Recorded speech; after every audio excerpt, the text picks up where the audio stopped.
On the risk side, when we have AI that accidentally reinforces bias and stereotypes, that can be really harmful to your brand and your customers and clients. Now, the opportunity, I think also, is that it represents your culture in a more kind of authentic way. And what I'm really passionate about is that everybody gets to design and own and mold AI that reflects them as a brand and a company, and even as individuals. So I think on the positive side, you can really nail your messaging and your culture fit if you use these things in a way that resonates with you. And then it's a scalability factor. So yes, we want equitable AI. We want AI that we're using in a way that's conscious. We don't want to hurt our customers. We don't want to hurt our brand. But then once you've got that right, and it's really reflecting your company culture, the scalability is where it hits your bottom line, right? The fact that you can have it deal with customer inquiries, the fact that it can do reporting, analytics, it can understand strategy, it can be involved in your operations, you can do automated workflows, you can have agentic AI that replicates staff members, and they're on 24/7 and they can process so much information at once. Now I have to tell people that I'm a small business, but I've got 4 human staff members and 11 AI staff members. It does the same sort of revenue as companies with double, triple the amount of human staff that I have because of what AI offers us.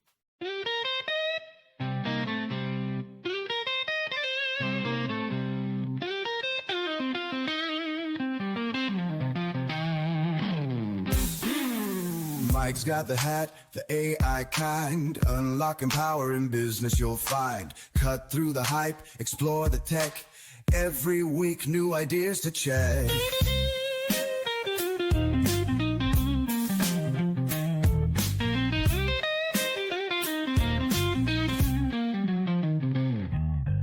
All 10 leads us on a digital quest. AI secrets he'll always invest. Tune in tight, don't miss a beat.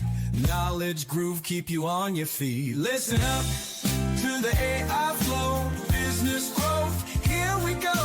Cutting edge insights, that's the plan. With the AI hat, you'll understand.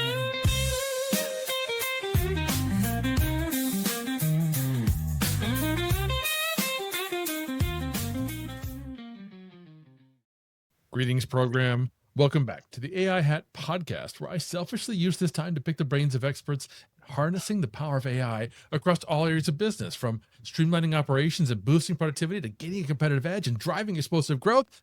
Oh, and you get to learn too. Subscribe to be shown how to prepare yourself and your brand for this AI revolution and come out ahead. Is your AI system making decisions that could be quietly costing you customers and talent? Every day, businesses are implementing AI solutions that may be perpetuating gender biases without even realizing it. From recruitment tools that favor certain demographics to customer service chatbots that respond a little differently based on perceived gender, these hidden biases aren't just an ethical concern. They're a serious business problem that affects your bottom line. But here's the good news. Identifying and eliminating these biases isn't just possible. It's a game-changing opportunity for your business. And today's guest is leading the charge in transforming how organizations approach AI equity. And she's going to share exactly how you can audit and improve your AI systems. I am thrilled to welcome Dr. Nici Sweaney, a globally recognized leader in ethical AI and the founder of AI Her Way. As the architect of the EquiAI Framework, she's helped over 60 organizations implement ethical AI solutions that drive real results. She's advised the United Nations, World Bank, and shaped Australia's responsible AI use guidelines. Named one of Microsoft News' top 10 trailblazing entrepreneurs in AI to follow in 2024, Dr. Sweaney is exactly who we need to help us understand and tackle the challenge of AI bias. Hey, Dr. Sweaney, welcome to the show. Hi, thank you so much for having me, Mike. It's a pleasure to be here. My pleasure to have you. I am so excited for this conversation. This is super important. I'd love if you could start by just helping everybody understand what are some of the most common forms of gender bias that you've encountered in some of these business AI systems we talk about all the time. Yeah, I think one of the big things when it comes to AI is what we find a lot of the time when we start these conversations with businesses and individuals is there is this perception and this fallacy that AI is great because it's unbiased, right? Or AI is fantastic because it has so much information in there, you can always get the right response. And what a lot of businesses and people don't understand is that That is just simply not true. So as an overarching structure, when we talk about AI, and a lot of time we're talking about that, we're talking really about large language models because that's the entry point for most businesses and individuals. These tools, they're based on lots and lots and lots of data, right? And I used to be a data scientist for 10 years. So when you're looking at data, it's always about understanding patterns and looking for the story in the numbers or the code. And what large language models are doing is exactly the same thing. So when we're asking a large language model about who is the best candidate for something, can you write me a story for a boy? Can you deal with this question for a woman? Can you go through these HR complaints and tell me which ones are the most serious? They're using all of their data to look for patterns in how best to respond to that. And so what we see is that patterns often reinforce stereotypes, right? So people might have seen there's memes flying around of asking large language models to make a picture of a doctor. And again, it's making this picture of a male doctor. And in fact, there was this viral meme that went around getting Gemini to create pictures, and it created children doctors before it even created a female doctor.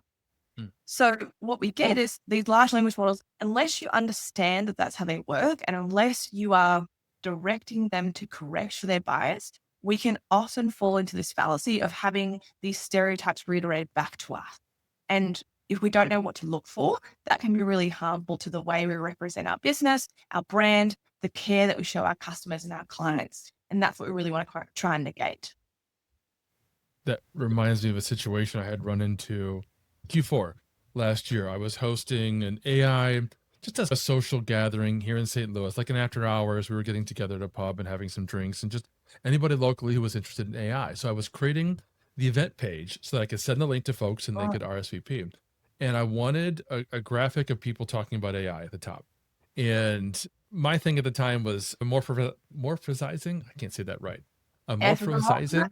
I can't even say it. So I was using bears in human clothing. I'll just skip that word. And that was like my theme for my blog. And so I said, hey, let's have a group of bears in human clothing talking around drinks, talking about AI. And it still created 5 male bears.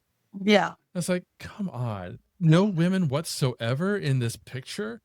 And I guess fortunately for myself, this has been an issue that I've been acutely aware of for many, many years, even pre-AI, because it's obviously, unfortunately, gender issues aren't limited to AI.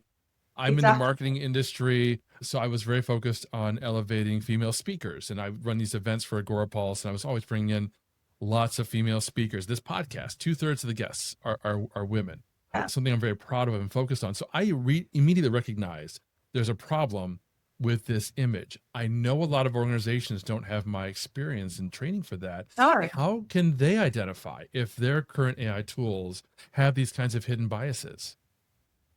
Look, I guess the safest bet is assume they do.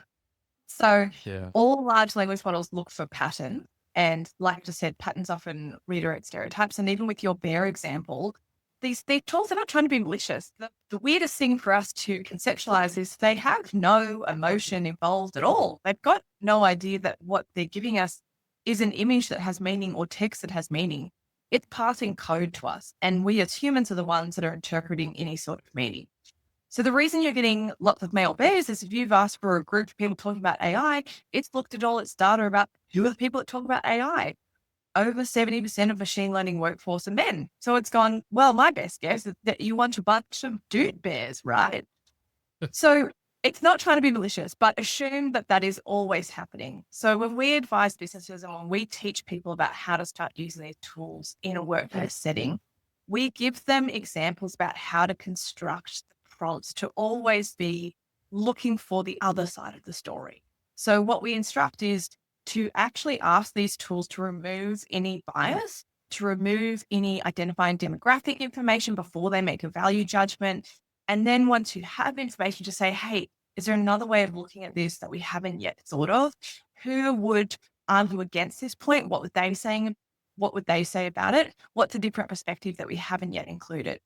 So when we design even automations and agentic AI, in the way that we instruct our AI bots, large language models, agents, whatever it is, we're always also including some sort of way to negate against possible bias and gendered responses.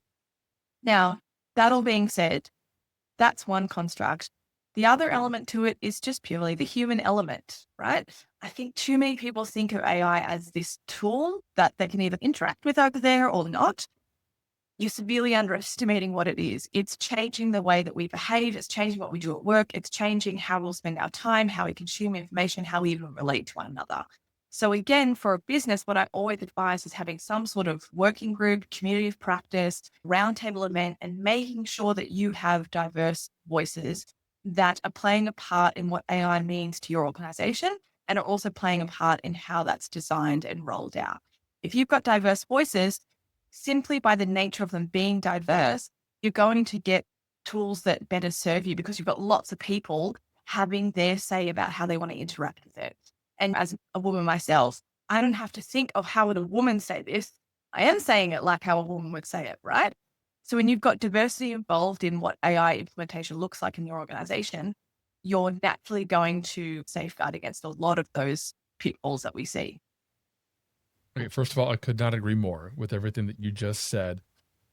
At least twice in every single episode that I've ever recorded of this show, I use the phrase AI revolution, and I use that very deliberately. This is the fourth industrial revolution. It's not, to your point, just a tool that marketers are using or not, and you could just keep it at arm's length. No. It's a fundamental shift in how we act and react as a society, and people need to realize that, and they need to understand, to your point, that requires a change in organizational behavior. Creating an AI council that has diverse views, for instance, is a great example. And I loved your point about basically building into the prompt or instructions to the AI, hey, please help us look out for biases and correct for that. I don't know that I'd ever heard that put quite that way before, and I really appreciate that. I've heard tips that I now swear by, for instance, telling the AI, it's okay to ask me questions, right? Yeah. When we prompt it, say, here's all the information I'm looking for, ask me clarifying questions. And it does. And it makes the whole process so much better. And I also tell it to challenge any assumptions. And one of the funny things is usually it doesn't. Usually it thinks all my ideas are fantastic. And I'm like, my ideas can't be that fantastic. I was just telling Lisa Adams this morning on a Slack channel. Just last week, my AI did challenge me, and I was stunned, and I couldn't have been more excited that it challenged me. It's like, oh my gosh, it works. It's fantastic. So I can't wait to implement your tip about telling it to look out for bias. I think that's going to be super helpful. The thing is, like I just said, it's not inherently malicious. It's also not inherently stuck on one mode because there's so much data in there. So again, it's like, and for some people, they may not relate at all, but coming from a data background, when we're looking at a graph of the numbers, and you often remove those anomalies, right, that don't fit into the story, so you can make your numbers look better. That's really a hot take on what data scientists do. But then every now and then, we're really interested in the outliers, in those anomalies. So what happens when we're using that kind of language of the large language model, for example, we're asking it to correct for bias, or we're asking to look from a different point of view, or we're asking whose opinion have we not yet included, we're asking it to look at those anomalies. And they're in there because it has, quite frankly, a buttload of data in there. So by default, it's looking for the most common thing because all it's doing is predicting what you want it to do. And by that, it's saying, what do most people want here? What do most doctors look like? Okay, what's the most popular flavor of ice cream? Vanilla, right? But if we want some butterscotch, chocolate chip, fancy stuff, we can ask for it. It's in there. It's just not going to give us that by default. So this is where I think AI literacy is really key. And when we talk to people, I often say, like, you got to teach a man to fish. You have to teach everyone about how these models work and how to give good instructions to get the output that's useful for you, that serves your organization and you as an individual before you can ever go up. I call it the kind of the pyramid of AI integration, before you can go up into automations and agentic AI and AI assistants and workflows and all that sort of stuff where you're starting to really build staff members powered by AI. There's no point jumping there if you haven't learned the baseline fundamentals of how to get good stuff out of large language models. Fascinating. And folks, I apologize for the jargon of a buttload of data. I know it's a technical term. We'll try to keep that out of here. Like, is it more or less than a squidge of data? Is it more or less than a truckload? Who knows? Right from Australia up. That's right. Well, Dr. Sweaney, earlier I mentioned your EquiAI framework. I'd love if you could help us map out, what is that? What are the key components of it? How does it help businesses with their AI systems? Yeah, so the framework is really about making sure that you understand what responsible and ethical AI usage looks like. So the EquiAI framework is really about balancing regulation with innovation. It's this third way. In the past, we've had an either or situation. So we're either highly regulating something because we're concerned with the safety, or we're saying, yep, green light, gates open the floodgates, and here's all the innovation. When it comes to AI, I believe that standard regulation is too slow and too rigid for what AI offers us and how fast the tech is moving. There's no way that standard regulation can catch up to how AI moves. But I also think that just green lighting and saying, hey, shove it everywhere, everyone use it, is really dangerous if we're not really careful about it. So the EquiAI framework is a way for governments, but also organizations and even individuals to really step through that implementation. And there's a lot of moving parts to it, but basically it is about building fundamental ethical AI literacy and understanding what ethical decision-making looks like. It's about scaffolding use cases, testing at small scale, having some way to actually measure what the impact is, and then having a way to scale that and start to roll it out in a safe and repeatable sort of way. So at its baseline, it's just a framework that really shows you how you can actually step that through. And what that means is that you're building capabilities while you're also reaping the benefits of AI. So right from individuals to governments, it's not about putting it everywhere. It's about starting to grow your understanding, starting to grow your internal capabilities, not relying on outsiders to tell you what this stuff is and how to use it and how to integrate it. And then starting to roll out iterative use cases so that you can really track and measure what this means, not only for productivity and efficiency, but also to people and culture. I love frameworks. Like you said, they're a scaffolding to help organizations understand and build and grow. I talk about a human framework for AI adoption. I name dropped at the outset some of these fantastic organizations and governments you've worked with. I'd love if you could kind of just walk us through an example. It could be one of those or another one that comes to mind where you've helped them understand this and kind of step through this adoption phase. Well, look, with the organizations that we work with, we do, again, a scaffolded implementation plan. But what it normally starts off with is AI literacy for everyone. So all staff in an organization, and we work with lots of organizations. So when we work with governments, it's often in an advisory sort of capacity, but we work with education institutions, we work with private business, we work with corporate. Every single one of those organizations goes through the same process. So the first thing that we do is that we teach everyone how this stuff works and what it means and how they can identify use cases in their own day-to-day work. From that, once everybody has AI literacy, and we talk a lot about ethical use of AI, what are the problems with bias, safety, ethics, data privacy, IP, from that, we then start to look at AI strategy. So I believe you really have to understand how it works before you can identify where you can use it. Some people do it the other way around, and I think that's a bit of a fallacy because you just don't know what you don't know. So we teach everyone, and then we do an AI strategy. So we meet with exec and key stakeholders. We look at how does your business work? What is your tech stack? Where are your pain points? What are the bottlenecks? What do you want it to look like? What's your culture like? What's the readiness? Who here is interested in this kind of stuff? Who's going to carry it forward? What's your organization structure? And then we identified, okay, how is AI going to change your business, both immediately right now, and when we look at what we think is going to happen in the next 12 months and 5 years. A bit hard to predict after that. And we're looking at a situation where we think we'll lose physical computers by 2030. By 2040, there are predictions that we'll have neurally embedded devices that have an AI overlay across our entire perception of reality at all times. We really try and help organizations think about what does that mean for you and your type of work and the type of people that you will hire and what your current people do. What does that actually look like? So we map out an AI strategy, and then we choose particular groups of people that are really keen and interested and represent diverse perspectives to start to be that internal working group that's going to identify those use cases and start to apply it and test it. The really key thing is with everyone that we advise, it's also about capturing your baseline and then also measuring what difference it makes. I think way too many people, governments included, right? I think at every level, they're so excited or they're fearful.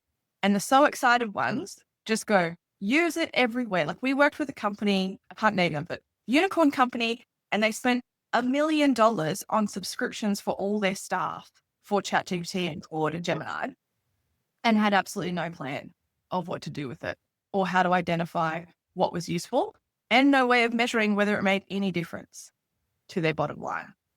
So for us, when we work with these places, it's really about capturing what are you doing right now and does this stuff make it better? Because it doesn't always make it better. It just makes you feel like you're doing something better. So it's really important to measure.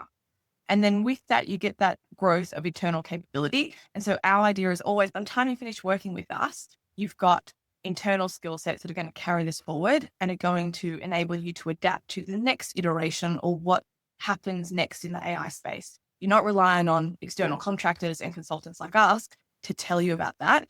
You've finally grown your internal skill set to be able to manage that.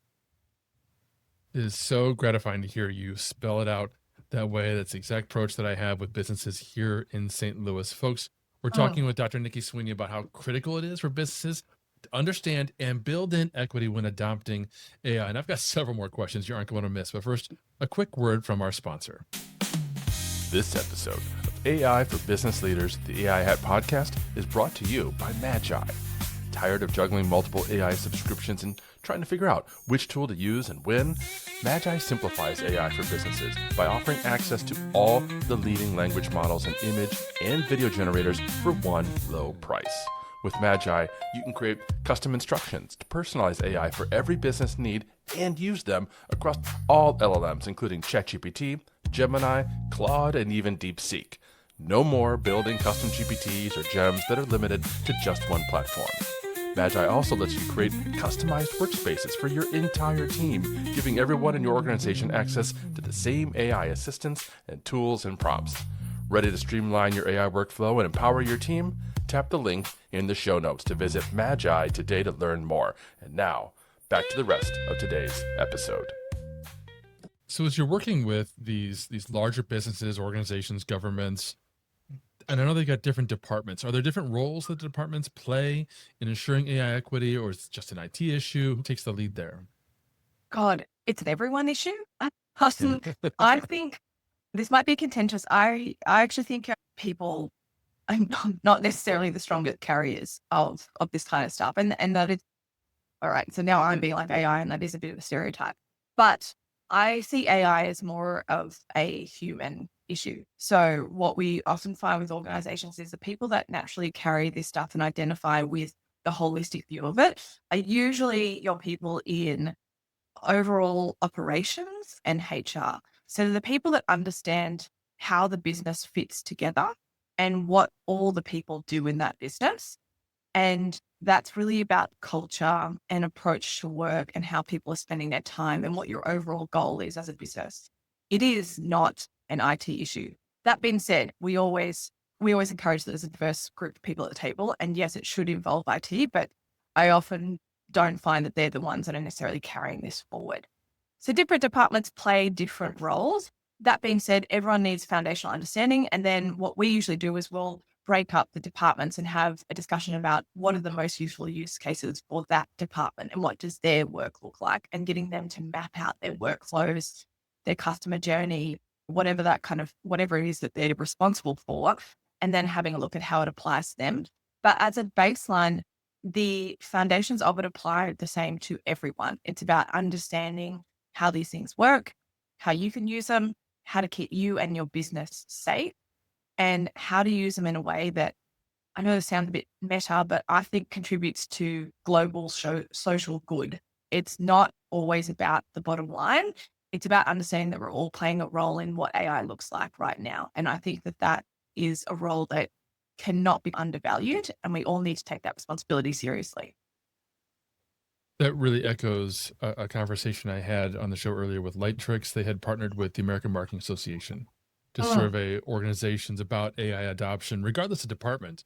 And they were finding predominantly it was leadership, it was operations who were understanding, to your point, that this is a much broader technology, a much broader Absolutely. issue, a much broader Mm. opportunity that's affecting everybody. And I agree with what you just said about how AI is more important than the bottom line, that there's so much more at stake and so much more opportunity here. But I also Yeah. know the folks listening, they're going to be wondering everything that we're talking about today in terms of AI equity, how does that translate to a better business outcome? Have you seen Yeah. examples of that? Yeah. Well, I think so. Again, two elements to that. There is the negating risk factor. So you alluded to it in the introduction. We've had examples where big companies have really failed their AI implementation. There's notorious kind of tales of Amazon having a bot that was screening CVs coming in. They discovered that for any technical job, it was dumping women's CVs in the bin. You had Tay, the chatbot on X, formerly known as Twitter, turn into a racist, misogynist, homophobe in about 5 seconds. They actually take it off. So you've got lots of examples where even people that should know better, that do this for a living, get it wrong. So on the risk side, when we have AI that accidentally reinforces bias and stereotypes, that can be really harmful to your brand and your customers and clients. Now, the opportunity, I think also, is that it represents your culture in a more kind of authentic way. The other part about AI, and I guess I particularly think about this because I'm in Australia, these systems are not made where I'm from. And so by default, these systems don't really reflect who I am. Just spelling things with Z's instead of S's is a great example. It's a very, very minor example. But when it's so apparent that it's not you, I think it's sometimes even easier to think about, okay, how can I make this tool serve me? And what I'm really passionate about is that everybody gets to design and own and mold AI that reflects them as a brand and a company, and even as individuals. So I think on the positive side, you can really nail your messaging and your culture fit if you use these things in a way that resonates with you. And then it's a scalability factor. So yes, we want equitable AI. We want AI that we're using in a way that's conscious. We don't want to hurt our customers. We don't want to hurt our brand. But then once you've got that right, and it's really reflecting your company culture, the scalability is where it hits your bottom line, right? The fact that you can have it deal with customer inquiries, the fact that it can do reporting, analytics, it can understand strategy, it can be involved in your operations, you can do automated workflows, you can have agentic AI that replicates staff members and they're on 24/7 and they can process so much information at once. Now I have to tell people that I'm a small business, but I've got 4 human staff members and 11 AI staff members. And we're able to do all the humans work part-time, but my business, right, it does the same sort of revenue as companies with double, triple the amount of human staff that I have because of what AI offers us. So I think it's wanting to represent your brand correctly. And then beyond that, it's a scalability factor once you get that right. Oh, that is exactly right. I work full time for Agorapulse, so this is a Mm. side hustle for me. So I have Yeah. an AI chief of staff that helps me with everything because it's just me. There are no other humans that work with my business anywhere near me. I can't lean Yeah. over to anybody and ask them for ideas. So I've got custom instruction. I happen to use Gemini, so it's a gem, and it's trained on who I am, how I talk, who I'm talking to, what are my challenges, what are my goals for the year. I tell the story often. It knows that one of my big goals is to work more with local businesses. And so he's always trying to make me create my content specifically for St. Louis businesses, even though my content, my newsletters in particular, they're going to a much wider audience. So I keep having to reel Yeah. them back and say, no, no, no, this is not just for St. Louis consumption. Don't shut it down. But Don't. yeah, right. So I've had so much success with this. I actually developed it as a free download for people to figure out this on their own. I call it the AI Work Buddy.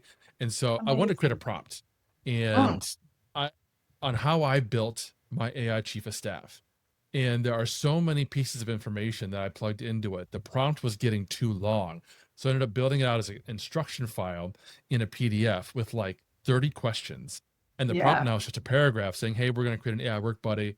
Ask me the questions that are in this instruction set. And then when you get through all of them, turn all the answers Got it. into a custom instruction that can go into a gem. So folks, I'll link to that below if you want to get that for yourselves. But I'm Yeah. wondering, And Dr. I like Sweaney, that. yeah, oh gosh, it's so helpful. So Yeah. helpful. Yeah. I have a business strategist bot, and yeah, I talk to her all the time. And we do like quarterly reviews, and we review revenue. We have a look at wasted costs. We have a look at what's working the best, but also the big piece for me, like you, is she's really trained on what I ideally want. Because when you're doing your own thing, like it's easy. You've got shiny object syndrome. There's a billion tasks being thrown at you. And everyone's like that. I don't even think it's just business owners. I think even in your work. So she's really trained on, hey, Nikki, you want to build this legacy. You want this sort of impact. You want this to look like your lifestyle. You want to spend this much time with your kids. You know, you want to do this with your partner on Fridays. You want this sort of revenue. You want to donate to these causes. Let's refocus. This is how you get there. Stop doing that and do more of this. And I find that so helpful, because otherwise I'm a yes girl. I just say yes to everything. And then I'm like, oh, it actually was not aligned. And my big pulled me back a little bit. And she was like, you can't stop trying to do everything. That's also good advice. So what is your advice for companies who are just starting their AI journey and they're really aligned and in tune to everything that you just said? They want to make sure that they're building in equity from the ground up. Yeah. Well, I think the first part for companies I would advise is to ask your people how they're already using. So even if you don't have a company stance, even if you don't have company subscriptions to these tools, data shows that roughly 30% of employees are using specifically large language models without telling their employers. So there is a really good chance that there is a whole bunch of AI already happening in your organization, and you may or may not know about it. So I think the first thing is to don't get everyone in trouble. You need to create a landscape of ambition and exploration, and to get ideas about how it's already being used, because that's going to show you where those sort of opportunities lie, but more importantly, who your AI champions might be. The next step after really understanding what's currently happening is for large scale AI literacy. So this is the foundations of understanding what AI is, what is the difference between AI and generative AI, right? They're very different things. We all started talking about AI, and most of us actually mean generative AI, but what is generative AI and how do these things work? Why do they give us the responses they give us? Taking off the kind of blinders or the, wow, it's a magic black box, and actually understanding a little bit about how it works. And what I say is it's often like driving a car, right? Not all of us are mechanics. We can't all take a car apart and put it back together. Not all of you need to be machine learning data scientists, but what you do all need to know is if it's diesel or petrol, and you need to know that the steering wheel actually makes it go in a certain direction. So you've got to understand that sort of stuff. And then after everybody understands that, then you start with very small use cases in certain groups. So you can actually measure what has happened, what works well, and you can actually see how that change is delivered and if there is a change in how you work. So that'd be the way to start. And I always also say, just start with a large language model, whether that's Copilot, ChatGPT, Gemini, or Claude. They're really the 4 big players in the market. Just choose one and learn how to use it well before you start thinking about all the other stuff. Because everyone gets very excited about automations and workflows, and there's AI agents on the market, and maybe I can just talk to my phone about the 17 things I need to do, and I'll just have these little bots go off and do it. That is all really possible. And if you don't know that's possible, that's possible.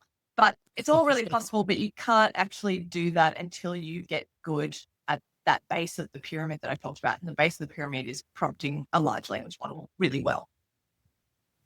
That's absolutely right. But I did a whole series just on Gemini because I found a lot of people are already paying for Google Workspace, which means they've got Gemini. They don't need to go out and pay for ChatGPT and Claude and download Meta and do all these other things. Just use the tool that you've already got. If you don't, then maybe look at another one. But and people always get overwhelmed with which one's going to be the best. And it's like, well, you can try all of them for free, firstly. And then whatever one you feel like gives you the nicest sort of answer for you. They're all a large language model that fundamentally do a similar sort of thing. They've all just been trained in slightly different ways. They might have slightly different data sets. So you don't have to be across them all. We're an AI consultancy, so yes, we do use them all because we have to advise when it's the best fit for the right thing. But for an individual and even a whole organization starting out, there is really no need to try and be across everything. Choose one thing, learn how it actually will help you, and then start to scale up from there. Yeah. And we're at a moment in time where the businesses behind these models are in a race to be the best, which means every other week there's new features coming out, new versions of the models coming Yeah. out. Like As an individual user, who cares? We just don't just pick one. Like I just opened Claude yesterday, and I don't know how long it's been there, but it prompted me that now it can link to my Google Calendar and to my Gmail. So within Claude, I can pull my calendar and say like, help me reprioritize all of my tasks and what's on tomorrow and what should I actually be delegating to my assistant. And I can work with my calendar inside of Claude. I've done it in the past through API and webhooks of sending my calendar to various places to talk about it, but now it's integrated into Claude. But then they'll bring out that functionality, which means Gemini and ChatGPT will bring it out next week. Exactly right. That's exactly right. Now, earlier you were talking about how you talk with your clients about the future of AI within the next few years, not needing physical computers potentially, and all that kind of thing, which I agree with. What do you see as the future of ethical AI implementation in business in the few minutes we have left? That's a small question. A few minutes we have left, Mike. Look, I guess I have a utopian hope. I have a utopian hope that by teaching as many people as possible about what ethical AI use looks like, that we will not only make our businesses better and our personal lives better, but we will also make the world a better place. So at a big scale, I think that AI is actually probably our only real shot at solving really big challenges that we have, like climate change, like world hunger, like water salination, like food security. And I think that without AI, we've been trying for the last 30 years to solve these things. We haven't yet. And so the power of being able to look at lots and lots of data at once, I think might actually help us solve some of those challenges. But on the social side of it, AI is shaping the way that we relate to each other and the way that we think. There are already studies that show that girls' ideas about what careers are applicable to them are being molded by the responses that AI gives them.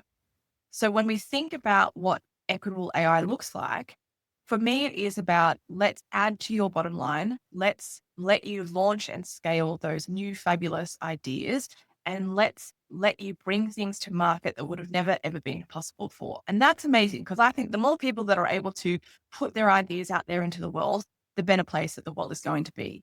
But having an understanding of what equitable AI looks like means that when you do that, you're not just launching some business revenue model and you're not just taking a new idea to the world, you're taking a new idea to the world in a way that's going to show the world and reflect back to them the good type of society that I hope that everybody hopes that we live in. One that's fair, one that's equitable, one that has representation and diversity and shows everyone that there is space for them. I think if we don't have equitable AI, we will only give people that already have a lot of power more power, and we'll leave people that are notoriously left behind even further behind. I don't think we're going to close the gap unless we are very serious about the responsible use of AI. I think we will only widen the gap. That's my kind of view. I love that message. And I'm actually seeing that every single day. I love how my girls use Pi, and it's incredibly empowering and supportive to them. It's terrific. This has been such a powerful conversation, and yet also you're just been an absolute delight to talk to. So thank you so much for coming on the show. I know folks are going to want to follow you and connect with you. They're going to have tons more questions. They absolutely need to watch and pay attention to the content that you're putting out because it's terrific. Where should they go? So I am on LinkedIn a lot as Dr. Nici Sweaney and on Instagram as AI_herway. And you can find my website at www.aiherway.com.au. But reach out to me on any of those platforms. We have lots of free resources, online learning hubs, and then of course we do workshops and PD and then company consultancy agreements. So whatever you need, there's something, but I love the questions. I love having really big discussions about what this means to us in our future. So please reach out. Fantastic. Thank you. And thank all of you for listening. That is all the time we've got for today, friends. But remember, if this is your first foray into the world of AI and business, I've got the perfect resource for you in the show notes below, an AI primer designed to just quickly get you up to speed on all the terms, the tactics, and the underlying technology that's powering this AI revolution. Check it out and I'll see you in our next episode. Welcome to the grid. That's a wrap on another episode of the AI Hat Podcast. I hope you gained some valuable insights and actionable strategies to boost your business with AI. If you enjoyed the show, please subscribe, leave a review, and share it with your network. And don't forget to visit theaihat.com for more resources and to connect with me. Until next time, keep innovating, and remember, the future of business is human and it's powered by AI.